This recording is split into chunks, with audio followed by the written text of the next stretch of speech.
tablet murah tapi nggak murahan, menurut gue ini bisa jadi opsi yang menarik.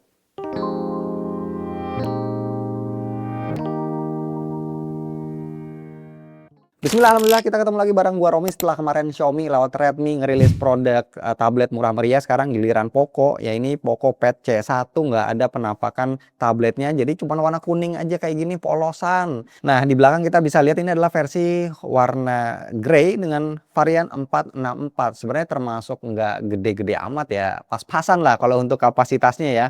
Dan yang menarik di sini, ini dibuat di China, jadi diimpor ya, jadi bukan tablet yang dirakit, maksudnya sepenuhnya dibuat di sini ya, tapi benar-benar full sudah jadi diimpor ke Indonesia. Di sini spesifikasinya ada layarnya 9,7K 2K 9,7 inci 2K maksudnya, terus baterainya 7600, chipsetnya pakai Snapdragon dan pakai Xiaomi HyperOS versi ketiga. Nah, untuk penampakan tabletnya nanti kita akan segera melihat. Sekarang kita lihat dulu untuk paket penjualannya. Di sini ada seperti biasa, ada stiker, ada pembatas buku. Nah, ini tabletnya tuh ya ada keterangan spesifikasinya lagi di depan. Isi yang lainnya nih ada charger, ada USB Type A to C, terus chargernya wow cuman 15 watt aja outputnya. Yang lainnya ada quick guide, terus ada ini buat ngeluarin slot kartu, tapi harusnya ini tidak support 4G, jadi cuma WiFi aja, bisa dikasih micro SD. Di sini harusnya kosong. Yes, jadi itu aja isinya. Kenapa tadi di awal gue bilang ini tablet murah tapi nggak murahan? Karena bodinya ini bukan plastik ya, jadi dia udah pakai metal tuh ya, teman-teman bisa melihat sendiri dia full metal dan desainnya juga nggak kelihatan seperti tablet murahan ya. Terus dia juga seperti seolah-olah kayak ada dua bagian karena dipisahkan sama garis vertikal seperti ini ya. Cuman yang nggak enaknya adalah ada tulisannya AI Smart Camera. Menurut gua nggak usah pakai AI-an lah, karena gua nggak yakin juga ini kameranya ada AI beneran. Secara dimensi ini juga enak ya, cukup compact karena layarnya dia cuma 9,7 inci, terus tebelnya juga cuma 7,4 mm, yang mana ini termasuk tipis untuk sebuah tablet ya, dan bobotnya cuma 406 gram aja, jadi nggak nyampe setengah kilo. Nah, ini adalah tablet yang menurut gua dari harganya harusnya ya dia 2 jutaan kecil, cocok buat pelajar. Ini kan anak-anak baru pada liburan, kalau mau ngasih hadiah ya buat naik-naikan kelas ataupun yang baru mau masuk SD atau baru mau masuk SMP, nah bisa melirik tablet yang ini.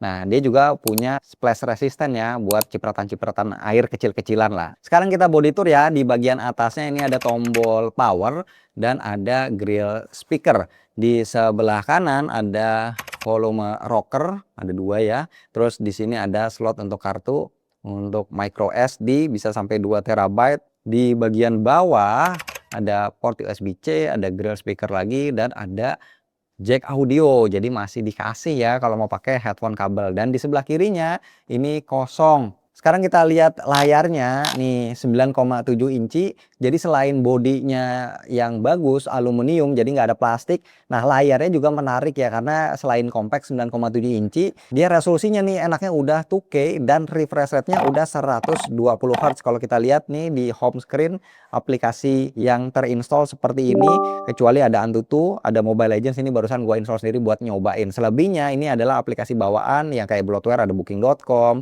ada LinkedIn. Sekarang kita lihat about tabletnya nih, OS-nya dia versinya HyperOS versi 3.03.02. Android versionnya 16, security patch-nya di bulan April, masih cukup up to date. Oke, refresh rate-nya tuh kita bisa pilih ya, bisa 60, 90 atau mentoknya di 120 Hz. Terus juga teman-teman yang pakai tablet ini ya, kalau seandainya beli ini harus lihat ke opsi baterai, karena tadi di awal gua cek current mode-nya nih, mode bawaannya itu yang kepake itu adalah yang battery saver, nggak tahu kenapa ya. Kita harus ganti ke balance aja biar performanya itu lebih ngangkat, lebih nendang. Nah, terus di sini ada opsi untuk proteksinya kayak face data dan screen unlock ya. Sayangnya memang si PC1 ini dia nggak punya sensor fingerprint, jadi buat nguncinya itu benar-benar cuma pakai kayak pola atau password atau pakai muka ya, face unlock. Cuman face unlocknya ini nggak rekomen. Kenapa? Karena dia masih 2D,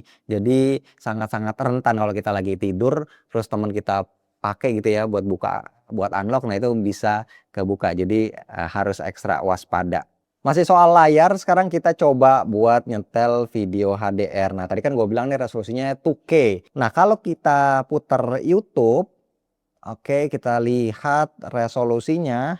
Nah, sayangnya dia masih Full HD mentoknya. Kemudian tidak ada dukungan HDR sudah pasti, mengingat harganya ini adalah tablet entry level. Nah, terus satu lagi yang mungkin perlu dicatat adalah nih brightness-nya dia cuma 600 nits ya. Jadi kalau kita pakai di tempat yang terang, ini kan masih indoor dalam ruangan walaupun lampu di sini terang. Tapi nggak terlalu kelihatan gitu ya, terus juga dia lumayan berbayang banget tuh, nyeplak tuh ya, ceplakan kamera tuh kelihatan di sini.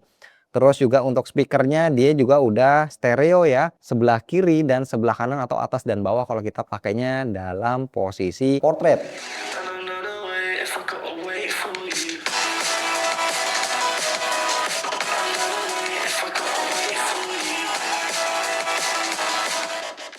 Sekarang kita lihat spesifikasinya melalui skor benchmark yang sudah gua tes di Antutu. Dapat skor 470.000 dengan CPU skornya di 188.000 dan GPU skornya ini kecil banget di 28.000 karena memang dia ngejalanin yang versi 3D-nya yang light ya, bukan yang full. Kenapa? Karena dia chipset yang pakai Snapdragon 6S 4G Gen 2. Ini setara kayak Snapdragon 685 ya, Adreno-nya masih 610, RAM-nya tadi di awal kita udah bahas cuman 4 GB walaupun dia pakai LDDR4 dan storage-nya opsinya 64 GB yang gue pegang sekarang dan kayaknya ada yang lebih gedean lagi 128.